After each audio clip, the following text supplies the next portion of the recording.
Number 1. Lisa. Apparently, the whole world was watching Lisa after she made the solo debut with La Lisa. But much to your surprise, the arrays of opinions weren't as positive as expected. Yes, I and many people agree that she has done a perfect job, considering how the song portrays her empowered independent woman image. But netizens believed this title single was an unsavable flop had it not been performed by Lisa. Weird, right? Her song is trending worldwide, and even debuted straight to the US chart Pop Rising on Spotify. So what does that even mean? Actually, people have their points. So don't be triggered and you'll see why. First, as Lisa is the third member to debut as a solo artist in Blackpink, people right away put her on the scale with Jennie and Rosé.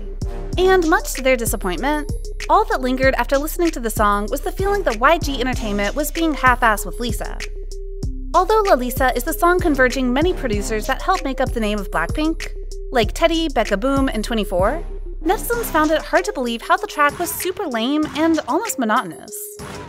Except for Lisa's rapping and the chorus shouting out her own name, the rest was so-so. The melody was all over the place.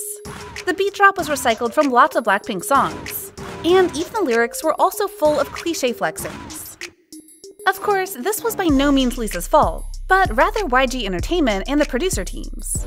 To many K-nets, YG seemingly gave zero care about choosing the song that best highlighted Lisa's capabilities. Instead, all they did was to throw out a random song with the belief her influence alone would make everything work. You know how people often say the truth hurts? That's 100% true here. Since netizens even believed only Lisa's fans would support such a random disjointed product. Even concept-wise, the reaction was also not good, because though they admire how the company must have spent a fortune on this overwhelming amount of backgrounds, the big picture was just as disjointed as the melody itself. While Jennie and Rosé also had multiple scenes and wore various different outfits in their MVs, people could still see how all the dots were connected to create a big picture. Like for Jennie, it was a typical fancy high-teen image.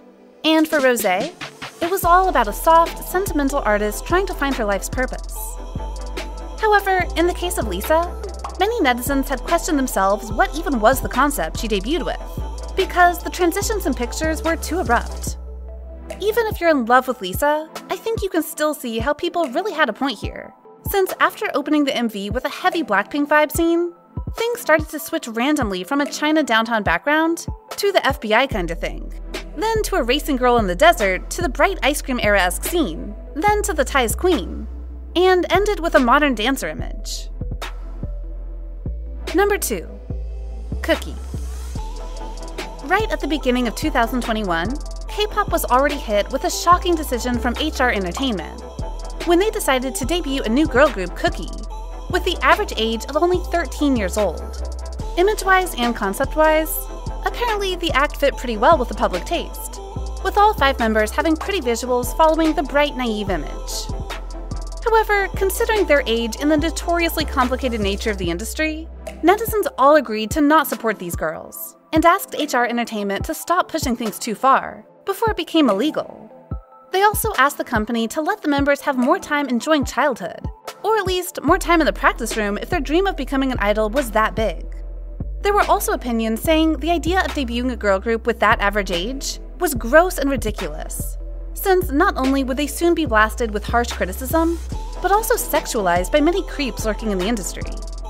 Even when people looked at the debut from a professional point of view, they still believed it was a terribly mistaken move by HR Entertainment, because for this age range, the group would be stuck with the same cute songs and choreography for a long time. And as expected, the audience would soon grow out of them for boredom. Plus, since the group couldn't work around the clock and attend promotional activities late at night, which were all the compulsory things for all K-pop idols, especially those from small companies like HR Entertainment, netizens also predicted Cookie would soon flop, and there was nothing that could be done to fix this future. Number 3. NTX. March 2021 seems to be a really controversial month of K-pop, as also around this time, Victory Company debuted NTX, a 10-member lineup boy group with Kiss the World. While they could have started on a bright note, with the theme supposedly to highlight the diversity of people around the globe, things soon turned for the worse, after the group brought traditional clothing of different nations to wear as costumes.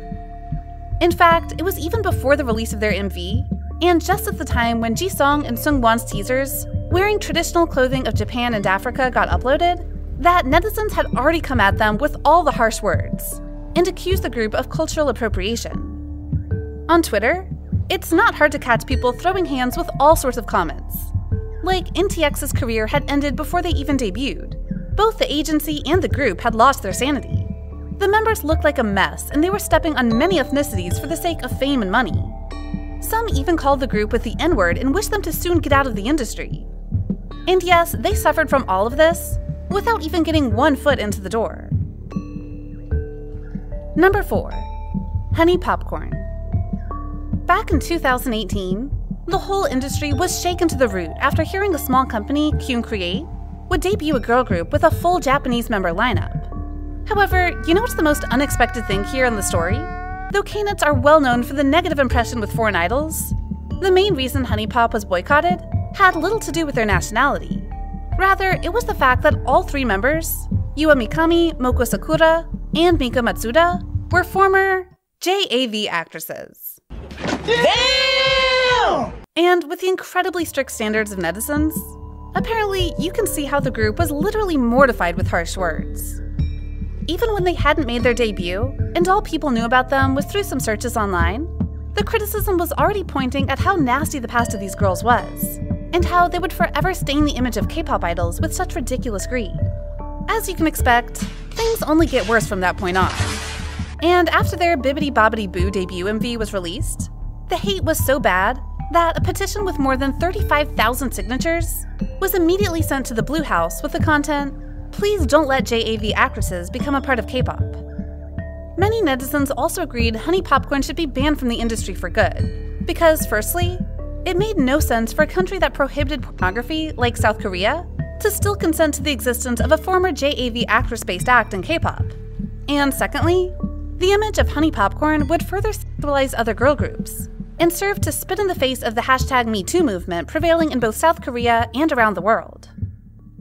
Number 5. PRITZ. Debuting in 2014 under Pandagram, PRITZ immediately drew all the attention not only in South Korea, but also from many international K-pop fans. Sounds like a sounding start, right? Well, things are in fact totally opposite, since after PRITZ made their first public appearance with their debut song Too Difficult Oe Oe, they received a huge backlash for wearing the armband with an undeniably striking resemblance to the Hakenkreuz used by the German Nazi Party. The fierce criticism came at PRITZ like a storm, with many people blasting them for the lack of common knowledge of world history, for being a national embarrassment, and at one point, the act was even labeled as traitors for popularizing the party that literally burned down the world. Apparently, many also understood all these things were just for noise marketing. But even so, they never should have crossed the line so shamelessly like that. As once the news got out, the whole image of South Korea would be put at stake. The hatred was then not only aimed at the act alone, but also at their management company, Pandagram, as people started calling them out for having no brains, and the shameless balls to mess with both Europeans and Asians. However, can you guess what was the most unexpected move of Pandagram after the harsh criticism broke out?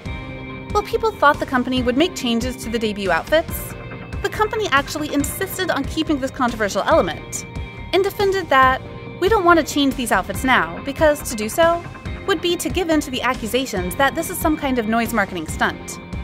Do you think K-nuts would buy that? Of course not. After that press release, people even had more reasons to believe the company was stepping on all the limits, and even risking the national image to push PRITZ's reputation. So, do you think people were overreacting? Or did all these names just get whatever they deserved for not being wise with their debut concept? Comment down below to share your thoughts with us. Also, don't forget to like, share, and subscribe to BeBoss TV for more interesting content. Thank you for watching.